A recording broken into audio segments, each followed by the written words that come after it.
Hello, everybody, and even if you don't have a body. I'm Layman Pascal. I'm here with Daniela Bomatter on the Integral Stages Salon of the Band, where we enter into dialogue to explore the role of inclusion, exclusion, platforming, polarization, cancellation, safety, risk, and, both the ethics and the pragmatics of how information and perspectives are processed and shared and reacted to in ostensibly higher level trans-rational meta-discourse spaces. It's a confusing tangle with lots of room for everybody to be intrigued and disappointed in lots of different ways. Hi, Daniela. Hi, Layman. Great to be here. Great to have this conversation. Yeah, I was very much looking forward to that. It's an exciting topic. And maybe let's start with what irritates you. What are the kinds of situations and patterns that you've observed recurring that provoke in you a kind of moral emotion that there's some insufficiency or problem in the way that our communities are reacting to types of content? Yeah, that's a very good question. And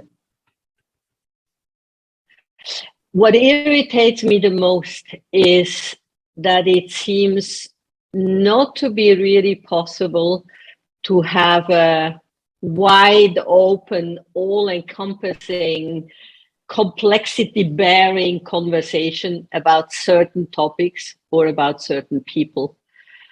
And the level of almost, or not almost, but the real aggression and triggeredness, if this is a word in English, like how much people get triggered by certain topics, irritates me a lot. And it irritates me in the context of our integral metamodern context. We all think we move, and integral for me still means that we try to be as open, as all-encompassing, as multi-perspectival, as meta as possible to actually see what is happening, what is the situation, what are the core points. And I think what bothers me the most is that if we cannot do it, who then should?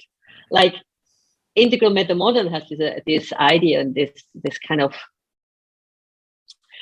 this idea that we are in a certain way more conscious than most other people. And I know many people would probably push back and say, no, that's actually not anymore the case. We want to be very embracing of everything.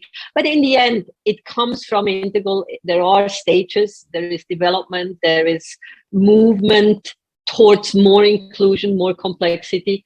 And in that scenario, one would expect people that have this kind of worldview would be able to hold actually more complexity in a certain situation. And I don't see this happening a lot. I see it happening in philosophical discussion. So I always feel like when people speak philosophy, then there is this big context and a lot of big words are held, and also there is development in these conversations. But when it comes to real issues in our real community, I can't see the same level of holding complexity.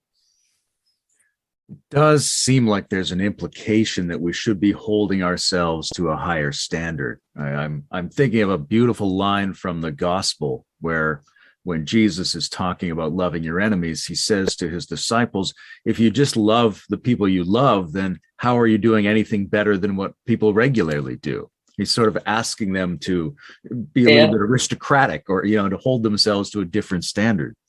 Exactly. But I think there's also a lot of people who are conflicted about what more conscious means, right? Does more conscious mean taking a more clear stand for the ethics of what they think is the most important part of a situation?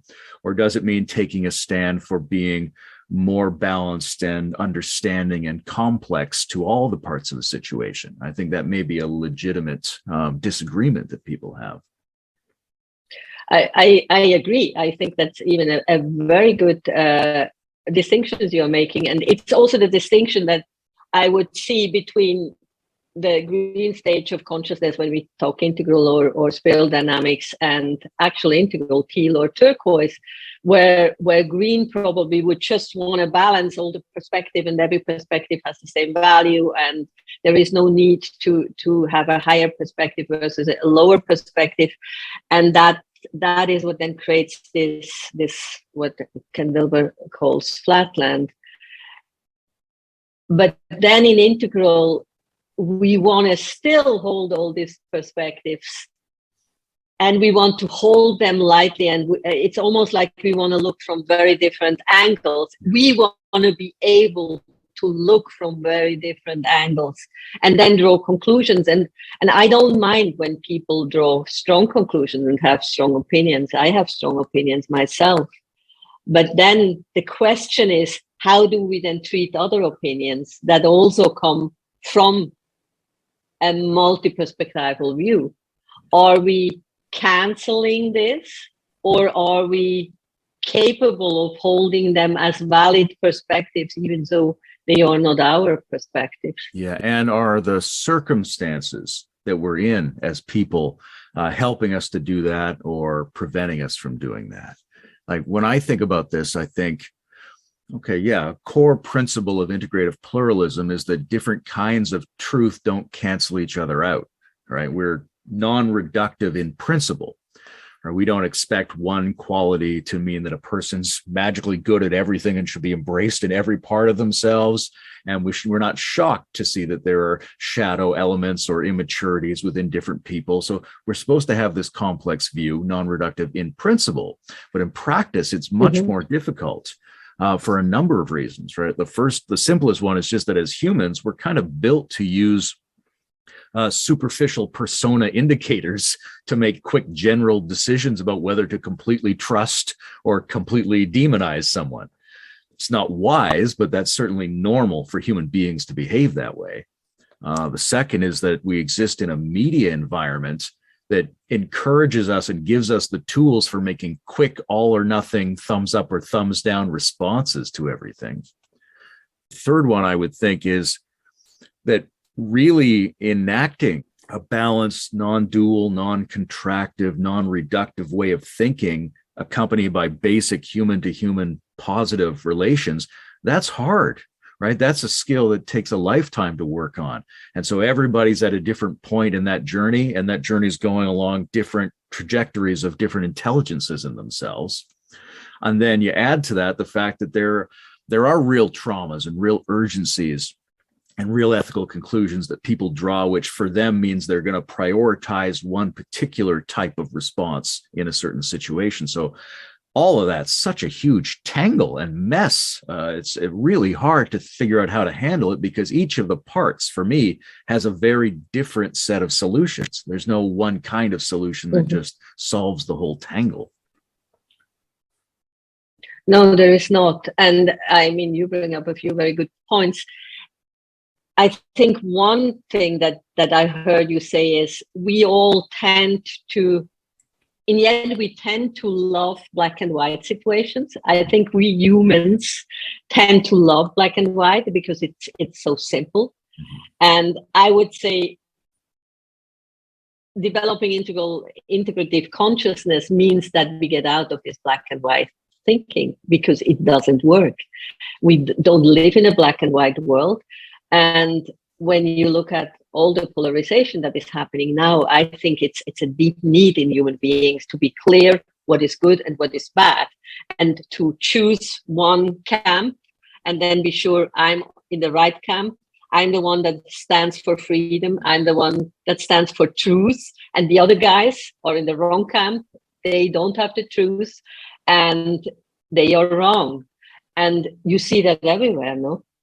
And I feel like this higher approach that we want to have is that we actually look and hold these perspectives not in a balance, but in a, I think I heard you sometimes speak about ambiguity, like just hold them so lightly that you don't have to collapse. It's almost like the wave function. We don't want the wave function to collapse too quickly into a conclusion, because when we land too quickly in a black and white conclusion, we could actually end up to be in the wrong camp.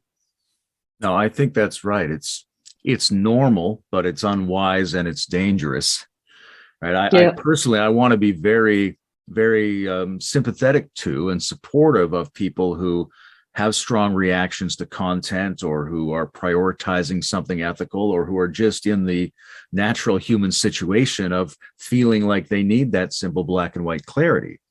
However, I don't think that's the correct way to go at this. I think we need to do the difficult and in some ways unnatural work of being able to emotionally occupy that confusing ambiguity and mentally take account of more different kinds of perspectives.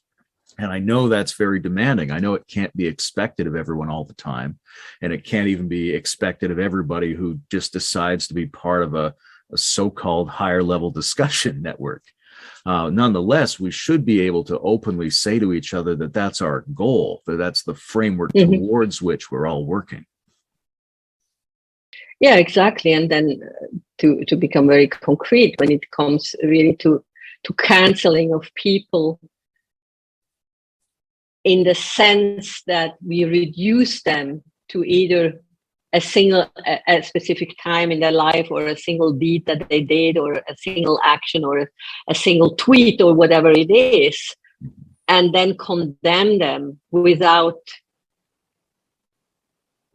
being close to get a sense for the full human being, then I feel that's really going in the wrong direction. And that happens a lot. I mean, there are so many cases where people get cancelled by other people that don't really know them, that have no idea about what that person as a whole person is about, have no idea about the context in which whatever has happened. And it's just ticked off. And that is not only a passive deed, it happens as an active act against another person.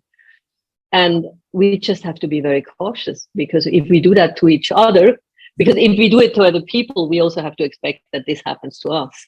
And I'm personally convinced that's not the culture that we want to create. That's not this new culture that everybody kind of hopes will arise out of all this chaos that we are in right now. No, it's if we use the kind of conventional developmental spectrum, it's a very pre-modern set of responses, right? It seems to be about grouping down into a certain collective mentality and treating your enemy as an absolute evil and your friends as absolute allies, and expecting society to penalize the people that symbolize negativity and reward people that symbolize positivity. And that's very, very medieval. It's a very kingdom culture kind of approach. But it's difficult because we have a modern system that's set up to sort of sabotage itself in a way, right? Like the modern liberal values that asked us to defend statements we don't agree with, or hold space and hold justice for people that we personally hate, right? That's a very liberal modern idea, but it's also a liberal modern idea to break the population up into demographic groups and try to sell you things based on your identity and your values, and try to get you engaged with the algorithms and the machines and just reacting. So there's a deep split, I think, within modernity, where it has this set of values we've been trying to live up to, but it has all of these incentives to undermine that. And over years and decades of undermining that, we see that modernity is sort of generating pre-modern people. And some of those pre-modern people have very advanced ways of talking about their social concerns, and some of them have very old-fashioned ways. But the general behavior is very, very traditional, very authoritarian, very absolutistic. And I sort of see it as part of what the machine of modernity produces. Yeah, and wouldn't you say that one reason why modernity produces that is because of the secularization, because of the the loss of depth and spirit and the sense of unity that is underlying all of life, or that is connecting us in a deeper level.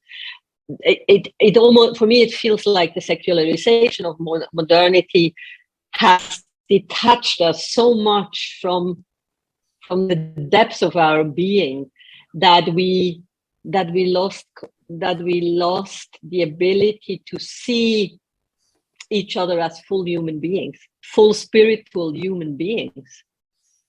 I think that's a big part of it. Yeah. And there are other ways modernity could have manifested itself, right? Some of the great founders of modernity were deeply spiritual, multidimensional people. There were phenomenon that resemble modernity in other cultures and other places. There's even some people who argue that a lot of the Enlightenment values actually came back to Europe from conversations that went on with some of the North American indigenous nations. So there's a possibility that there are other ways to do modernity, but the way we've been doing it, it got so good at certain things that it really rushed ahead on those things and abandoned the rest. And it started to, I think, once you start to pay yourself, so to speak, to avoid the richness of the world, then it's very hard to stop doing that because there's a built-in addictive loop. If we were able to really embrace all the parts of humanity in the world, then we would have a thriving modernity. But that seems to be something modernity can't figure out about itself, right? I mean, there'd be no need for new stages of development if each stage just knew how to fix itself. The problem is most stages can't see their own problems, so they don't know how to correct them. So modernity's problems mean that we need postmodern criticism of modernity's problems. But then postmodern criticisms can't solve their problems, so you need metamodern or integral solutions to that. So the thing that would make modernity better in a way is metamodernism, is integralism, is some kind of higher level, inclusive, balanced, multidimensional version of how to do all that. But then we come back to this problem that the people who know that, the people who can say that, the people who are attracted to conversations about that, they aren't necessarily good at living that. They aren't necessarily emotionally and morally and socially capable of embodying that. Or if they're going to be, it may be a long journey through their lives to become like that. Yeah, I agree. And I have a strong sense it has actually to do with the first stage of integral. And I've not heard a lot of people talk about that, but I came to the conclusion that coming out of postmodernity of green into teal, first stage of integral, teal or yellow, depending on the color, what happens is teal or yellow is again an individualistic stage in stage theory. So you come out of the communal green stage into a teal first integral stage. And there what I perceive is that the individualization, and with that also a certain narcissism and a certain isolation, comes back, because to push back against the green sense of communion, you have to come fully into your own. So in teal, I see self-actualization is a big deal, and the fascination with structures, with integral, with all these philosophical questions, but in a very heady way, in a very theoretical and philosophical way, and not in a way that again embodies the philosophy fully. And my strong sense is that only when we can move to the second integral stage, turquoise, which is a holistic, inclusive stage, we actually would land in a space where this could happen, what you are pointing to, that we could transcend and include modernity and postmodernity, and actually land in a stage where we could honor all four quadrants and the depths of spirit, the depths of God, and the beauty of the modern achievements, and actually hold it all in one single embrace. But I so strongly feel that this first integral stage kind of scatters the whole thing in a very, very weird way because of this heightened individualism. I think the movement to expand and embody these understandings is being held up by certain elements of the lower right quadrant. I mean, there's problems in all the quadrants, but our systems, in particular, our technological and communication systems, pose a real barrier, because if you're getting your experience of, say, integral thought or meta community through books or through tweets or through Facebook or something like that, these are very isolated, very word-oriented ways of interfacing with something alone as an autonomous agent, right? We're not necessarily gathering in communities. And if we were to exchange these things in person or in new ways or in nature or whatever it is, we might get a very different sensibility. It might be a lot easier for us to move into these more expansive, cultural, transformative, embodied forms. But as long as we're assuming that just exchanging words back and forth from our isolated lives is the basic way to interface, then we're kind of be locked into a verbal, narcissistic, isolated, and very heady way of approaching this. Yeah, exactly. And that also means that one of our goals should be, hopefully is that we create real communities where actually integral consciousness can be trained and worked through and represented in real. Like, I would love to see a full-fledged turquoise or whatever community where you can go, because I sometimes give spiral dynamics workshops, and when we come up to teal and turquoise, I always say there is no place in the world where you can go. Like, for green, you go to Nordic Europe countries like Denmark or Netherlands, and you are floating in green consciousness, in postmodern consciousness, or in California probably too. But where do you go to float in teal or in turquoise? I don't know of any place that is significantly big where you could get a felt sense of what this actually means to embody this integral philosophy, or this integral, no, it's not, then it's not philosophy, it's this integral worldview, this integral way of living in all four quadrants. And you need the physical community or the physical environment to actually do it in four quadrants. And if that is not the case, as you say, if you are stuck in one of the quadrants and only do the talking or the speaking, it's just not the real thing. Yes, it's tricky then, because we need that, but also we don't have that. So we have to work on we have to do several things at the same time, and we have to make ourselves better. We have to try to produce real communities and real spaces that are more than just a couple of people gathering to share their spirituality, their ideas, but it's a functioning space of some kind. Yeah. And then we also have to be able to be wiser and healthier and protect ourselves when we're not in those spaces, so that we become more able to go to those spaces. I mean, there's a concept of digital literacy, and it doesn't go far enough, right? Like, how do we create a shared, openly discussed wisdom about how to relate to videos, interviews, posts, tweets, right? Like, we've got kids here, and it's a big question. How do you help them to become capable of surviving in an information environment that's going to be even crazier, even more manipulative, even less trustworthy, even more provocative and addictive than it is today?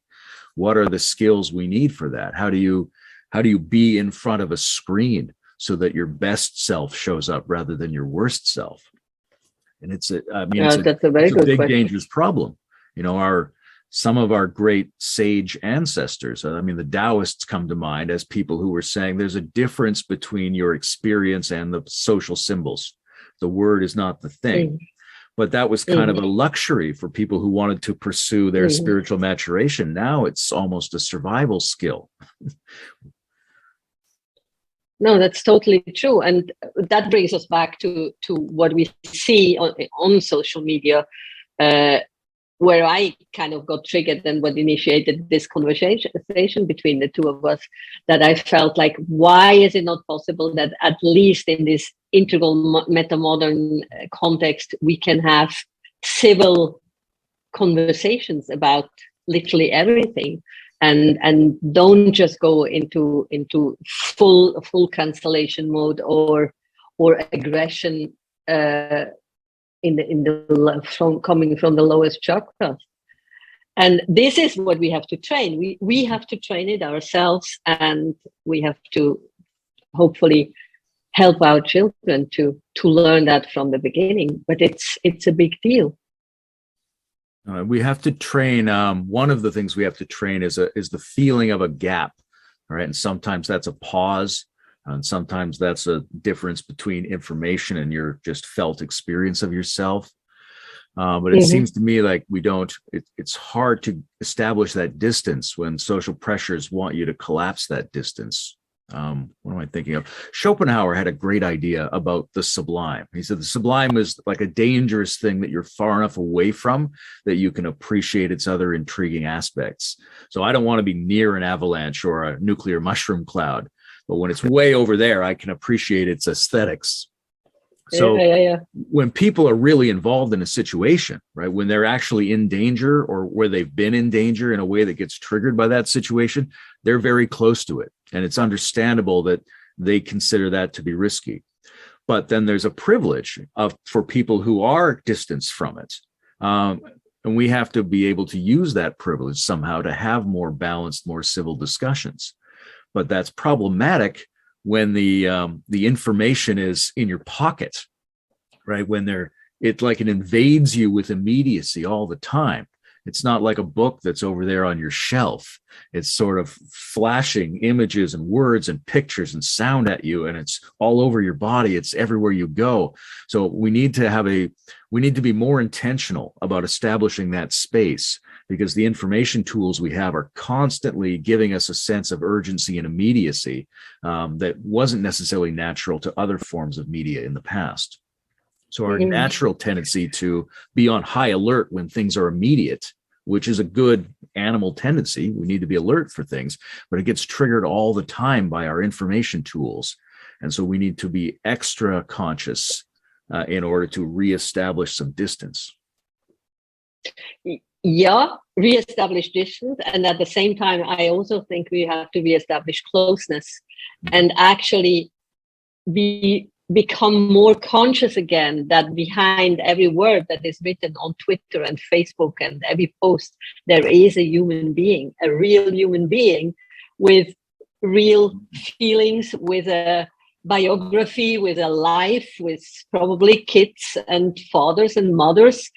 And because we tend to put an abstraction layer between us and the other person we have a conversation with, especially when we speak on social media. And how do we reestablish a real human connection? Yeah. And my experience is it works really well on Zoom calls, for example, and that's surprising to certain people.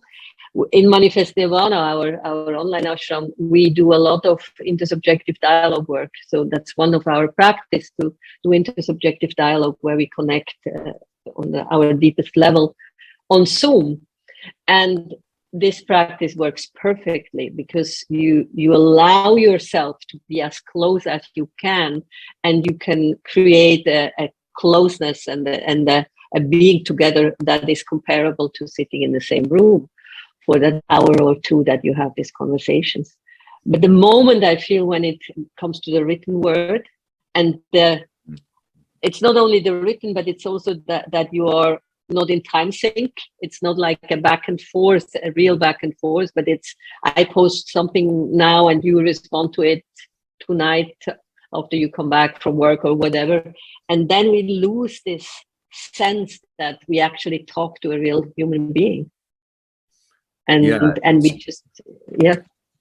It's tricky because immediacy goes both ways, right? Sometimes immediacy is the thing that causes there to be unnecessary friction and clashes, right? So if you're on the phone with somebody and it gets heated, everything comes out. But if it's a text message, you can wait and think about it and send a reply later. Sure. But on the other hand, Sure. immediacy is also what allows people to do a multidimensional synchronization.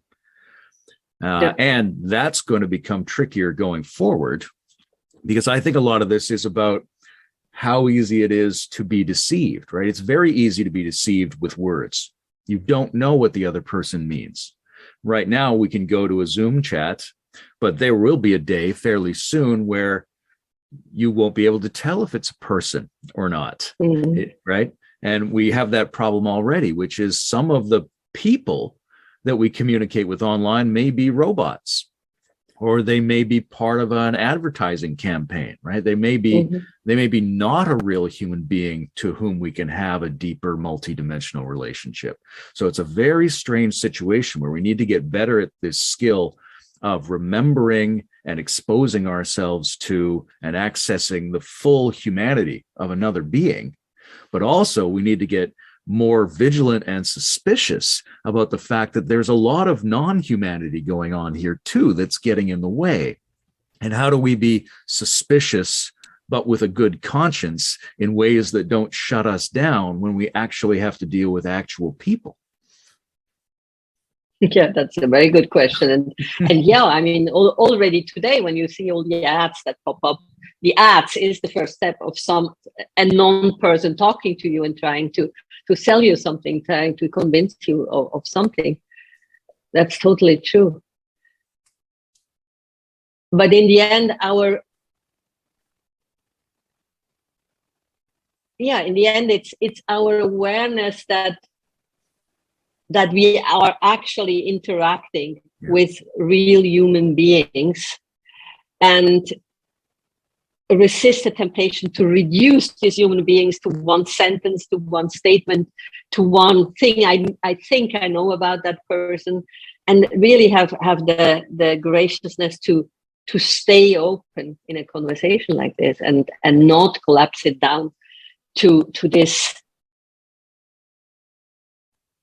conclusions that come from very little information. Like we have to develop the capacity to take in much more information, because everything is so complex, again, without collapsing down to a conclusion too quickly. And this is so demanding. It's very demanding, and we often don't have the opportunity to practice that. Like, one of the things I think of sometimes is the universities, where you take people who are basically still children, they're adolescents, and they're coming in and they're being taught some fantastic ideas, very high level ideas. You know, you might say deconstruction, multiculturalism, all these sort of things we associate with the sort of postmodern influence of thinking at the academies. But they remain symbolic. You can think of them very quickly, but you haven't lived any of them out, right? How many people who have a lot of opinions about cultures have spent any time living in a culture that's different than their own? Very few of them, right? Most of us haven't had the experiences that would enable us to embody these ideas. We just have the ideas. We can go to them very quickly. We know they're important, but we don't really know how to live them out because we haven't experienced any of that personally. Yeah, that's so true. I live in India since almost 2 years, and it's the first time that I live in another culture for such a long time. I have been traveling, and that is very interesting, because your whole preconceived ideas of how things work, how life works, how human interactions work, how trust works, how conversations work, how communication works, get completely shuttered, and you have to learn again. You have to build it up. You have to get to know it. It's a learning process as much as anything else, and it's a very interesting experience.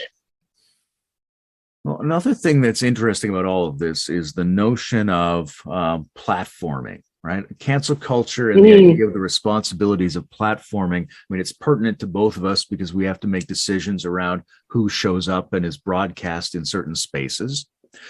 And there's it's right to ask people to question and inquire and to be more complex about how they make those decisions.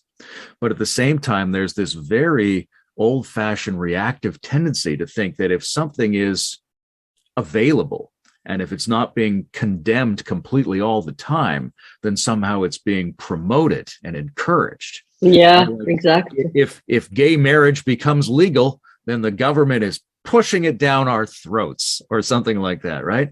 If it's not symbolically condemned, then it's being promoted, and that feels wrong. That feels like a very primitive kind of moral response. So we have to somehow outgrow that, but at the same time, allow the people who are bothered by access to cause us to reflect and become more complex about how we make our decisions. Yeah, it's a very challenging topic, and I tend to think the people that platform other people should be totally free whom to platform. And I know that these are very difficult considerations anyway. What I think is just not helpful is when then other people jump on them when they think, oh, he shouldn't have platformed this, that, or the other guy, because what does that even mean, platforming? Platforming means nothing else than you have a conversation with somebody that could be controversial, but probably has interesting ideas, or has so controversial ideas that it is even more important that it is out there so that one can respond to it. Because what would not platforming mean? If certain people could not be platformed at all, the ideas that they have wouldn't be able to looked at, pushed back against, elevated or taken down or counter argued. It would be almost like a black hole where probably interesting thoughts could disappear in. It seems like a social version of the internal process that we would call repression, right? If your own mind was to say, well, certain inner voices, we just never want to hear from that one, right? That's not going to be psychologically healthy in the long run. Now, in the moment, right? If you're vulnerable, if you're upset by something, if there's something you can't stop worrying about, then you may not want to just access every random upsetting thing that's going through your mind or through the information universe. But in principle, we don't want to neutralize potential sources of information just because of the qualities we associate with them. And also, I think we exaggerate the stakes, right? Like, this is one of the things back when I was doing moderation work on the Intro to Life site, there would always be these discussions about, well, should we ban this person from the forum? We don't really want to be banners of people. And usually I would say, it's fine. They're not going to die, or it's not like they're unable to communicate. There's the whole rest of the internet. If you kick someone out of your online group, they can still do everything. And likewise, if you decide not to present someone, everybody can still access that person somewhere else. So the platforming decision is actually much lower stakes than people think. Yeah. No, that's totally true. And I sometimes wish more people would be banned in some of the groups, because there are this always kind of nerve-wracking people that always come with the same arguments and take over the discussion.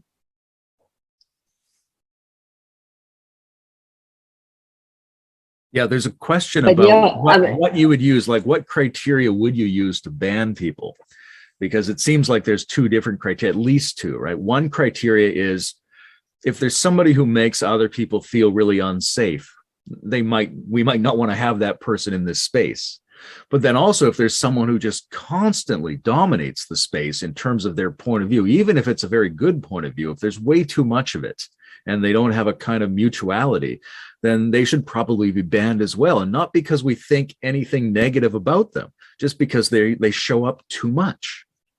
Mm-hmm. Yeah. And then for me, a criteria would also be these people that always kill certain discussions or certain people. Like, I mean, we can be very concrete. We both know that I am close to Andrew Cohen, and often when I put videos up by Andrew Cohen, there are always 2-3 people that feel compelled to post all the negative stuff that is out there on the internet about Andrew Cohen, stuff that is old, where Andrew himself has put a lot of work into working through all that has happened. He has worked a lot on himself, but people don't know that. People just pull up the worst website with all the crimes that are documented and put that there under each and every of our videos. And that's a kind of cancellation that, obviously, because I'm close to Andrew and we do the work together and we would like to put our newest material out, that is very painful for us. But painful it is because we know how much reflection went into the kind of coming to terms with the past, and how much apologies have been made. And cancellation in the end is always something that doesn't really take into account what is the reality of the here and now of the full person, but picks out something often in the past and makes this the everything about the person. And that is constantly painful. And I also find it not very helpful to treat people like this and then probably miss contributions that could be very valuable, especially also in the intimacy. Especially when the context of our discussions is so deeply evolutionary, right? So that the assumption we have about reality is that it's unfolding and changing. So when we use one piece of information or one real part of a person's life or one association with a particular idea set to fix it in place, we really separate ourselves from the community of people who are appreciating the evolutionary dynamic in the world. Now, it may be that a person doesn't change. Lots of people still have problems, and you may not like those people for various reasons. But there always is the possibility that they have changed or reflected or evolved, or that you're going to see a part of them that you didn't know was there, or any number of mysterious unknown things that require you to have some epistemic humility and ground yourself in a model of change and becoming. Exactly. And it's also very well possible that people develop in certain areas, certain lines of development have developed, others probably not. But we all aspire to develop in very different ways. And I feel we want to give ourselves and each other the opportunity to grow by believing that growth is possible and development is possible and change is possible. I feel it's a very nihilistic view when we think people cannot change. I want you to change on a daily basis. I want myself to change and grow on a daily basis. And that's how I look at people. And I wish we could all look at each other in this way, that we see the potential for growth and for change and for development. And that, I mean, ideally, what we would want to do is to always see each other new, like every single day. Imagine we could every single day look at our acquaintances from a fresh place that is not full of preconceptions about who Layman is and how he normally acts and where he normally messes up and what he is so good in. If we could really start every single day to see each other in a new way and perceive where change happens and encourage that change in each other. I mean, that is for me an integral worldview, an integral embrace in the best case scenario. It's ideal, and it's a lot of work, because even when you make that a priority in your life, you can only work on it in certain areas, right? We can't all put that effort into every one of our relationships and possible communication circumstances, right? You go, well, cousin Ethel, in principle, I love her, but it's just been so upsetting to deal with her every single time for so many years. I just don't have the energy for that. I believe in treating people fresh and new, but I'm going to work on that with these people and not with those people. No, absolutely. Sure. No, I totally agree. I totally agree. But the whole mindset of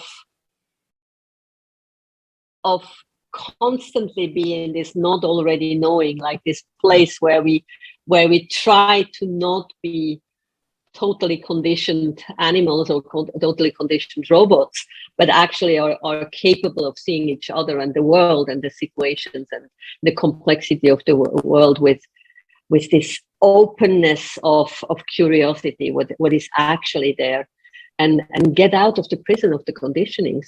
Isn't that's the big deal, no? That is the heart of integrative thinking, as far as I'm concerned. Exactly. It's not to say, hey, we just arrived on the scene and we're the new people and we understand everything and everyone else is not as evolved as us. It's about understanding that there's an emergent leading edge that you don't know about within every situation, within every aspect of life. There's some bit of it that's new and bubbling up and could surprise you, and that you're not already in control of it. You have to be there and be present and relate to it somehow. And I think, and that brings me back to a thought I had at the beginning of our conversation. For that to really work and to cultivate that, we need God. And I consciously choose to use that word because I told you before we started, I was just listening to your conversation about grieving the death of God with John and Bruce. And I was deeply shocked and moved by that conversation. And then I was thinking, I will talk with Layman about cancel culture. And I was wondering, are you in this conversation canceling God? And I was thinking, why should we do that? Why should we not, instead of grieving the death of God, celebrating our own godness, the recognition that we are God, in a non-dual embrace of spirit and of the evolutionary impulse and of the creation of the universe, that we actually recognize that we are this creative force. It's in us, it comes through us. We are an expression of it. And instead of grieving God, I would love to celebrate the recognition that we are this God, and that this is what will help us to move into that future that we envision. I agree with that very much. From my point of view, I think the grieving process is part of an accepting and a softening that makes us available for divinity to move through us more completely. And that there's some personal patterns and some social patterns that refuse to fully descend, refuse to take on the emotional significance of the sense that there were past errors, that something has been lost, or these sort of negatively valenced emotions around this. I think it's important for us to be able to contact them and fully let them move through us so that we are open for transpersonal and divine and creative power to really show up in a fuller and richer way. Could we then say, I tried to understand, and I tried in the talk I was listening to, and I try to now to really understand where you are pointing to. And the way I understand you, my response would be, wouldn't it then be better to grieve and mourn all the ways God has been misused or abused by human beings and by institutions and by everything that has happened in the name of God? And I would be totally up for grieving and hoping that part has died, that we can celebrate the death of the abuse of God as a concept, because so many bad things have happened and still happen in the name of God. And I would love to see that part die. Mm-hmm. Where I cannot access, or I feel I cannot access or not yet access, is why we should call it the death of God, what you were pointing to. I mean, the death of God is a very provocative, deliberately provocative statement. Sure. From philosophical history. But what I would say is, in grieving the death of God, for me, I'm putting more of myself at stake in that, right? Because it would be very easy for me, I was never, I don't think I had a problematic view of God. I have had many experiences of appearing to see and feel God. I was never abused in a church, right? I don't have a lot of negative associations with this. So it's very easy for me to say, there's something I know and trust and hope about God. And I would like to promote and celebrate that. And I would like to grieve and let go of all the ways that it's been misunderstood and misused. But I can't say for sure that the kernel, the key problem in all of that misuse isn't also secretly in my view of God somewhere, in the thing that I think is the good version of God. How do I know that's not also contaminated a little bit? And that I want to be willing to take the risk of letting that die or feel like it's dying. And in doing that, I'm trusting that it can't die.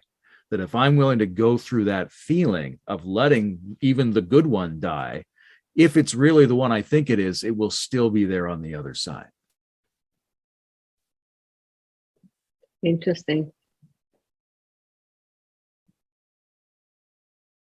It's very interesting what this does in me. I feel like, why wouldn't that be such a, for me, it feels like a mistrust in God, like the contrary of this deep faith, this unconditional trust that there is this divine that is the ground of who we are. But I see where you're pointing. I start to see where you are pointing. It's like, the way I understand it, you are saying, as long as we don't let go of any concept, any idea of what good could be, we are not sure that we are not conditioned by these ideas. Yeah. So you say we have to let everything go and then see what remains and what arises. No, and I think, this call to certain kinds of heartbreak is part of many of the ancient mystical traditions, right? It's very present in Sufism, things like that. And as we mentioned that conversation I brought up with John and Bruce, the parallels between the idea of the death of God and the idea of the ecological catastrophe that the world is facing, right? Because there's a sense in which, we are nature and we have to move forward and we have to celebrate what is and try to change the future and make things better. That's all true. But there might be an element of the situation that we can't really touch until we say, you know what? Maybe we are doomed. Maybe we can't fix this, right? And going all the way down with that feeling and letting the body and the heart really process that may put us in a better position to be the embodied stewards of the future. Oh, there I can completely go with you. That I can totally see that. And I do think that is very, very important. And the more people actually allow themselves to accept that truth, the more potential would arise for solutions and real change in that area. With God, I think, and I will have to think more about it, either I'm holding on to exactly what you are pointing to, one should let go of to be free for something new, or I feel like I want to defend the divinity as a principle. Just as an absolute, as dangerous as this is to say, as an absolute, but without a face, without a name, without a face, as a deep down truth that is also an experiential truth. But I can very see. Tricky. Yeah. Sorry. Yeah. No. I try to get where you are pointing to, and I can see that this is a valid position that one could take. It could go either way. Celebrating and taking a stand on behalf of the absolute is a very straightforward part of what transformational religion has always been. Mm-hmm. Now, some people have been more complex in how they handled it, and some of that complexity, I think, fits in with some of the new conceptual critiques and philosophy that are going on in the world. And there's a very strange edge to play in, to take risks in. A few months ago, Andrew reached out to me to talk about the notion of the absolute. Yeah. And it's a very interesting discussion to have, because what I want to do is affirm, the centrality and the importance of whatever that is and the experiences that back it up. But I also want to say that that's unthreatened by, putting the absolute in quotation marks. That's a bit like I'm saying that the divinity that is unthreatened is the one I want to support, the one that doesn't die when I let it die. So but it's strange, and it feels risky to do both of those. And you have to get to a certain place to think that that's somehow secure and the way forward. I find myself in that place. It may not be the only path, but it has some interesting elements to it. Yeah, I can see that. And I could, looking from the other side, I could say standing for the divine, unwavering, would need the same kind of not being afraid of doing that as you just described in letting go. And it's actually very interesting. You can literally look from both sides, and both seems to take a lot of courage to do, and it's probably ending up in the same position when you do it for real. I'm talking about either real letting go of the ego, the idea, which I could imagine is actually very difficult to really do it down to zero. It's almost like this jumping out of the airplane without a parachute, like just let it go, like you do in meditation. But also standing for the divine without wavering takes a similar bravery, because of all the baggage that comes with the word, that comes with the notion of the divine, and all the pushback that comes through it. It's very interesting, no? Yes, how it looks like you can come from both sides. I think there's something both beautiful and important about grasping that part, right? That there's a very deep or high level of parallax of the interface between two perspectives on the same thing, that is connected to the deepest and highest and truest part of reality, and demands the same kind of ethical and emotional transformation of us, and that it can be thought of as being that kind of a thing is fascinating. It's totally fascinating, and it's almost like a jewel when you can look from different sides, and in me there is a felt sense that when it's real, you land in the same place. You actually land in the authentic embodiment of a non-dual position to life, no?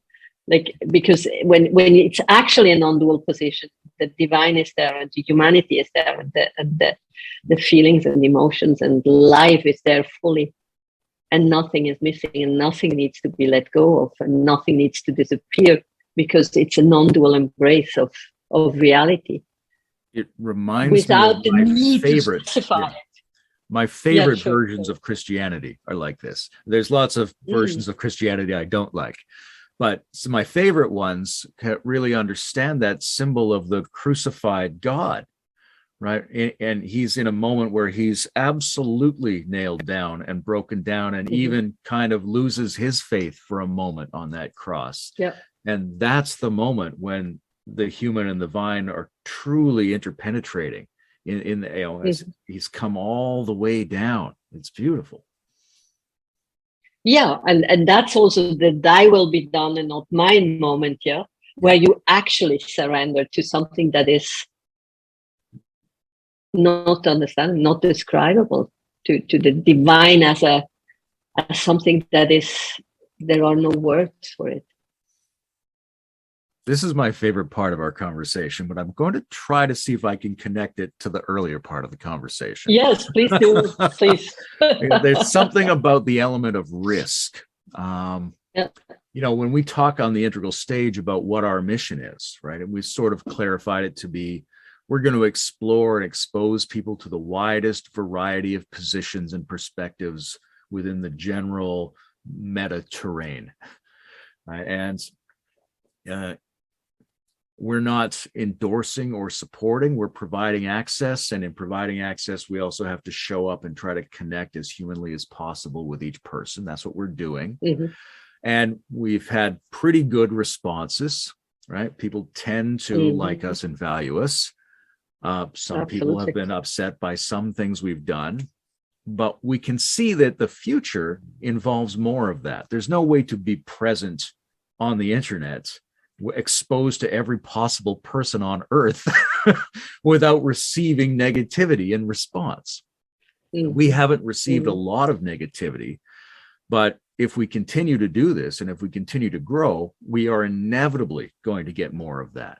And we have to, we think, imagine a way to benefit from that rather than to try to just push back on it and, you know, just argue that we're good and doing the right thing. We have to somehow deliberately take more risks, is what we've been thinking, right? We want to challenge our reputation rather than just try to protect it, because protecting it might be too fragile. We want to take risks. And this is, it's a weird segue, but that risk of breaking your heart with God is a risk, and it can make you stronger. So we're thinking, how can we do things on the channel that take risks and make us stronger, rather than to try to always occupy the correct position and maybe become weak and fragile over time as a result of that. And I'm curious how you think about that when it comes to the, you know, the kinds of digital projects you're involved in. Yeah, I think that's it's a very good idea to try to take these risks. And I also think that's probably something that you cannot, that needs a lot of flexibility, and you cannot really steer. Look what happened to Joe Rogan. It went along for so long, so well, and then he had this big thing going with two different topics that really created a big stir. So my sense is, yes, you should take risks, but one should take risks. But I would take the risks that I would feel are important to me and the mission that we want to accomplish, and not risks for risk's sake. You know what I mean? Like, to take risk for something that we feel is valuable and important, and we want to stand for. I'm a big defendant for standing for one's own values, even if it's difficult sometimes. And taking risk in that respect, I find very important. taking risks just to take risks and almost create risks consciously. I'm not sure I would want to do that. Doesn't mean one cannot do that, but it feels like the risk is coming on its own, without a lot of effort, probably. So if you just continue what you do so beautifully, because what I really love in your channel, it feels so alive and so multi-perspectival in the best possible sense, with so many different topics. By the way, I also love that you structure it in the playlist so that the topics are very visual, the different kind of topics you address. And the aliveness, I think that is the most important thing that you want to preserve. Yeah. And with the aliveness, I think risk comes without even calling for risk. Yeah, I think a lot that of it would be my sense. And a lot of it is, inspirations in the moment, right? You have an idea that risks, and in particular, lots of small risks rather than any huge risks, that's a good way to approach things, because you want to build up the capacity for risk and keep this aliveness. But in the moment, it's always in a specific context. It's with a particular person. All right. And you don't even know if it's really a risk or whether it's just triggering you to imagine it's a risk. Right. If I go on when I was on a podcast to discuss how I view Nietzsche as an integral thinker a couple of months ago, well, I'm going to take my shirt off for this one. Right. And that's an extremely low risk. People take their shirts off in all kinds of circles every day. But still, you think, I don't actually see that on podcasts very much. I feel a little bit uncomfortable, but it just came up, and it's low risk, but it is a risk. I'm going to do it. And then it will at least liberate my feeling and show people who are watching this that free space and feeling okay in free space is possible and important. Exactly. And I mean, this kind of risks are very important. Also the risk to ask risky questions, ask questions that are at the fringe, and that are triggering people, and to be able to cultivate a way to ask this question that is actually raising the conversation and not pulling it down, and ask really risky questions and take up risky topics without becoming one-sided or like conspiratorial, whatever that means, but taking risks in addressing these hot topics that are around more and more.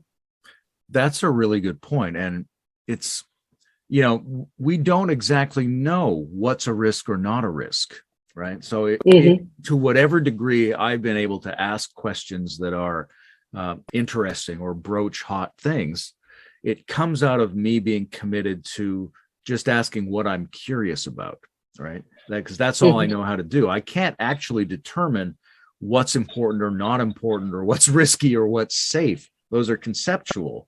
What I know from out of myself is, well, here's the part I'm actually intrigued by. Here's the part I don't hear being asked about enough. And I think it's, it evades the obvious pathways, and you try to find something, you go, yeah, I would personally really like to know more about this specific bit.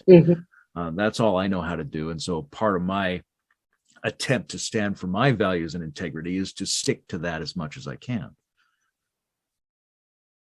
Yeah, exactly. Or either the things we are curious about or the things we are triggered by, like this really puts me off, so let's talk about it, or like this kind of things where you actively go into, and so-called, Andrew calls that evolutionary tension, like you actively want to investigate a certain topic because it has triggered something in you and you don't really understand what it is, and then have conversation partners to actually go into that and find out what's happening there, what is creating the tension.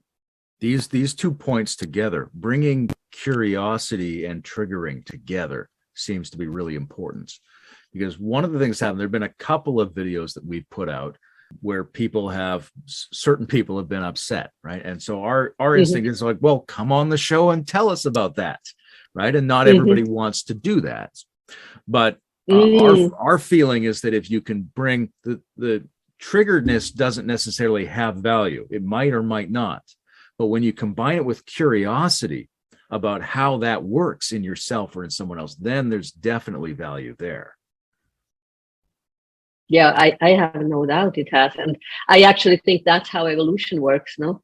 How development and evolution happens in ourselves and in other people. If we allow ourselves and take the risk to expose ourselves to these evolutionary tensions, and by going into topics that are a little uncomfortable and where we don't feel confident to have all the answers or know where to go, and actually just openly investigate, that's where the magic can happen. Doesn't have to happen, but can happen, and can bring us upward and forward.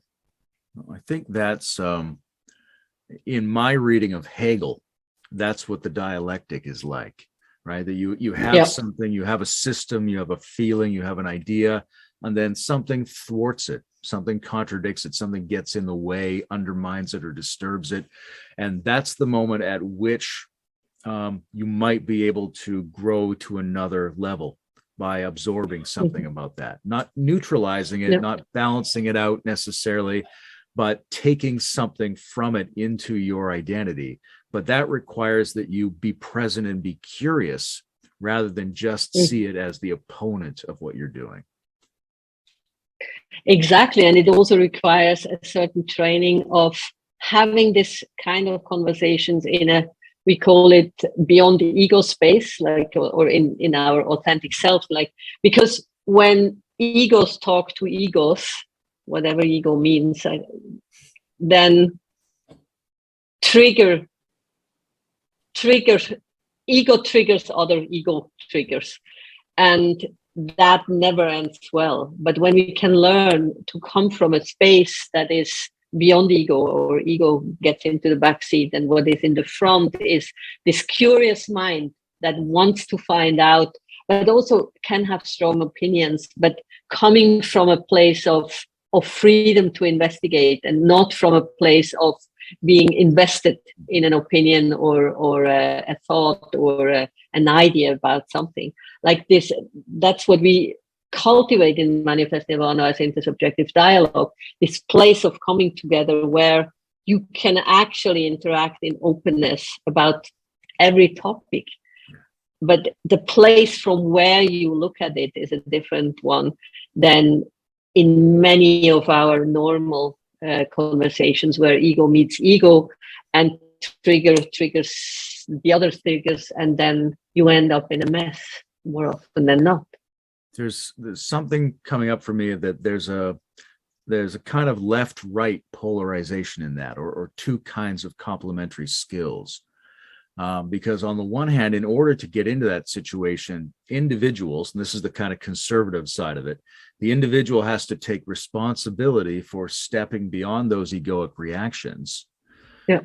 But on the other hand, and this is more like the liberal side, the circumstance has to be safe enough for them to feel like it's okay to do that. And that's a very tricky balance. And, when you're on the internet, you can never get that balance perfect, because every possible context is colliding with every other possible context. But somehow we need to be at least thinking about how to do both of those, right? How to create spaces that are safe enough, and that means civil enough and intelligent enough to allow people to say, okay, in this situation, it's okay for me to put the ego aside.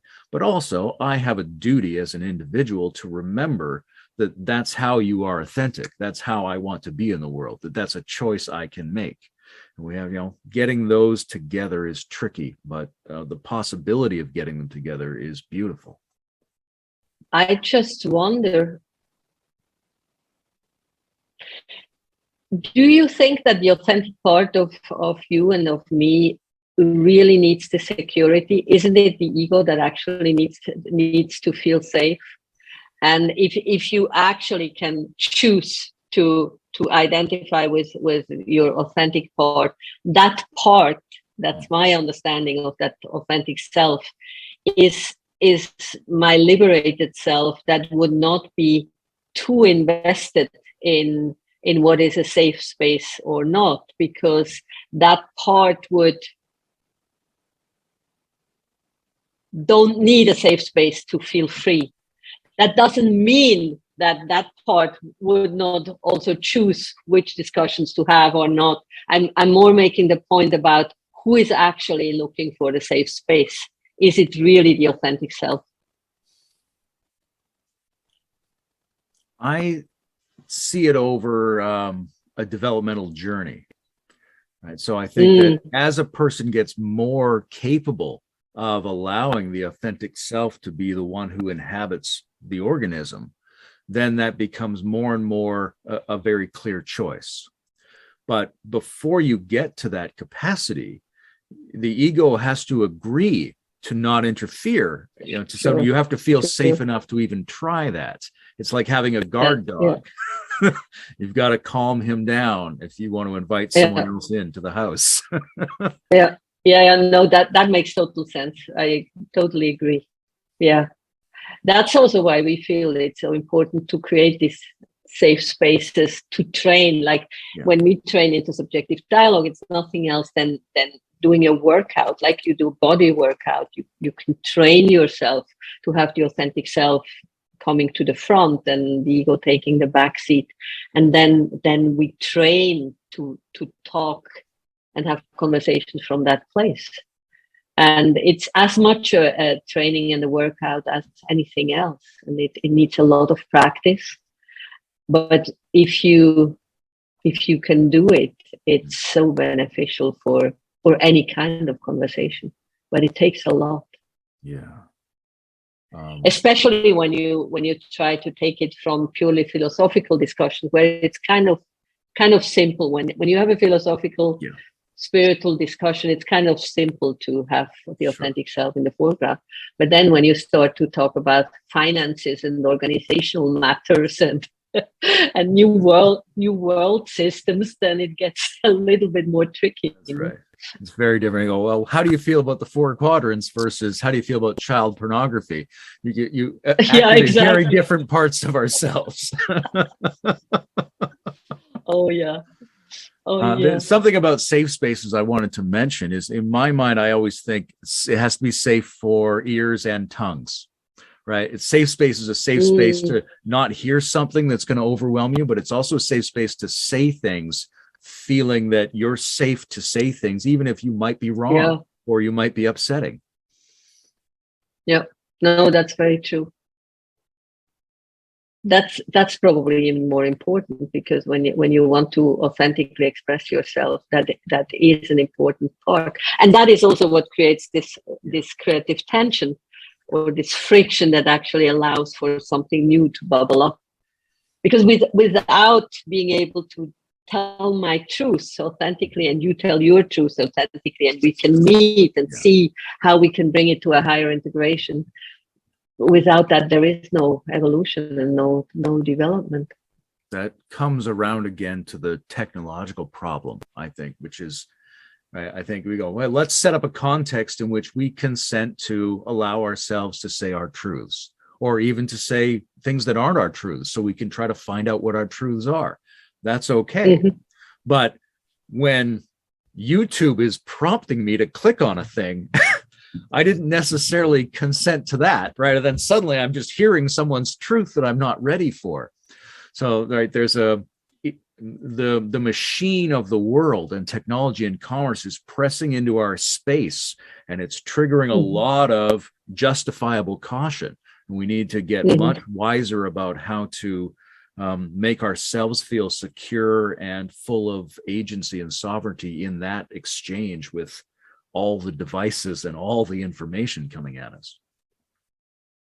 And for that we also need to create spaces where we develop trust, where we know the people. Like, we also want to get out of the anonymity of certain spaces, because this kind of safe space can only exist when, or that's at least my sense, when you know people. You have to get to know people to be able to trust that you can express yourself. And I mean, I am in an unusual spot of having just talked now to so many people from so many different aspects of whatever this is. Yeah, And yeah. It's invariably or almost invariably surprising to me how much I feel like I know about them already. Like when you can get into a conversation, get into a Zoom discussion with someone and that they're attracted to this space, and maybe you saw them online saying something and you're like, I don't know about this. They seem provoked. They're provoking me. I don't know what to do. And you sit down with them and you go, oh, we actually do have a lot in common already. We already know something about each other, and you can just tell by being with the person. We may have to spend a little time figuring out how to say it to each other. But the fact that we were attracted to these ideas or to these spaces already suggests that we have a lot in common. And there's so many different ways to do that. And you don't get to see that when you just read a Facebook post. No, you can't. You really need the direct interaction.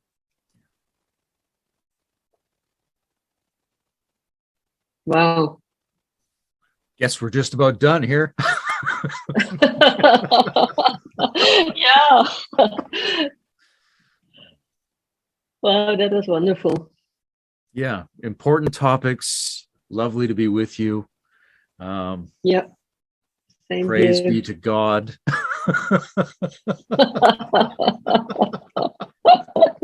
Yeah, let's revive God. Yeah. Let's uncancel God. Let's uncancel God. All right. Great. Well, I love you, Daniela. Thank you, This is Levin. fantastic. Love Nice you to speak too. with you. Thank you so much. Bye-bye.